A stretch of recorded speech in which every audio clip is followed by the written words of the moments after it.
Alexander was my child that I apologized to teachers for constantly. I would see the phone ring and I would just say, I'm so sorry. I'm so sorry. What did he do now? He broke 2 kids' noses. Yeah, he just said he didn't believe in teachers. So he wasn't going to learn. He was like, Jessica in my class doesn't believe in doctors. I don't believe in teachers. I'm not going to believe in teachers. He was such a challenge as a child. So I should have paid attention when he kept telling me there was something underneath his tongue. But it only came up when he was supposed to be doing homework or supposed to be going to bed. So I took all of my kids to the dentist, get their teeth cleaned, and I got called into the back, and they said, your son has a tumor underneath his tongue. And it was the size of my thumb. And Alec was like, Mom, I've been telling you I had something under my tongue. But he was my 3rd child. And I was like, you're fine.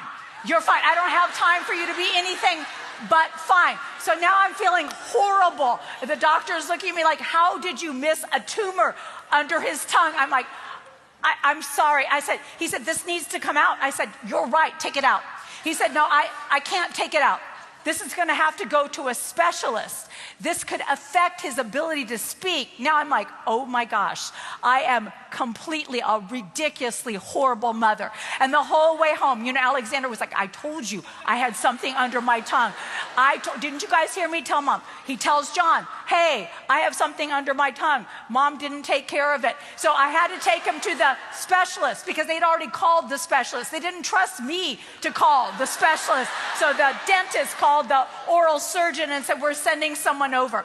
And the oral surgeon did not have a very good report. He said, now this is not cancerous, but it's extremely aggressive. And we have to take this out as soon as possible. And then he saw Alec was a little bit afraid. And he said, but you will be eating ice cream for a week. Well, Alec was my only child that managed to be chubby. So he was super excited about the ice cream thing. And so I knew right then I had lost him. So we drive home. John's come home from a trip. And I said, they're saying they're going to cut out not just the tumor, but part of his tongue. But Alec was like, but I get ice cream. I get ice cream. I'm like, stop it. You can get ice cream any other time. And John was like, I think we need to pray for him. And I said, I think that's a great idea. So what John did is he went up to the bunk bed. Arden was on the bottom bunk. Alec was on the top bunk. And he opened up the book of James, where it says, if there's any sick among you, that you call for the elders of the church. And if they've committed any sins, which my 3rd son had a lot of those, if they have committed any sins, God will forgive them and their parents will forgive them. And God will heal them. So we went through everything. Alec confessed all of his sins, of different assorted sins that were quite enlightening. And then John goes out into the hallway and he said, Alec, I'm an elder in the church. Call for me. No, seriously, he did this. And so my mom heart started to panic. I was like, what if he doesn't get healed? It's not just the prayer thing, it's a dad thing that's going to be in trouble. But we waited, and I heard Alec say, Dad?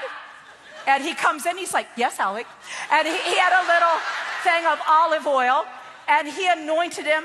We prayed for him. John cursed the tumor, commanded it to dry up, and we looked, nothing happened. Alec goes to bed. I'm like, maybe during the night, it will fall off. Get up in the morning, there's a tumor. I'm like, darn it. He goes to school, but he's excited because he's going to win. He's got ice cream. He's got ice cream in his future. So 2 days later, I go to pick him up from school to get his lab work for the surgery. And the teacher, because he's a naughty boy, is like, why are you pulling him out? He's like, this kid needs to be here every single minute of the day. He cannot just be pulled out for random things in the middle of the day. And I said, show her, Alec. So he lifts up his tongue, and the tumor was completely gone. Completely gone.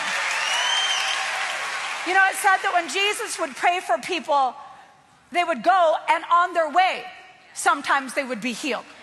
There is a healing anointing in this house. And some of you may have gone home some point during this conference, and whatever it is you are believing for is still there. It doesn't mean it did not begin. God is a healer. We don't get to tell him when. We don't get to tell him how, but we do acknowledge him as healer. And some of us, he heals through medicine. Some of us, he heals supernaturally. Yes, I did buy Alec ice cream. Some of us, he actually takes home to heal us. But he is always a healer because he cannot be what he is not. He is a healer. That is who he is. And he is good.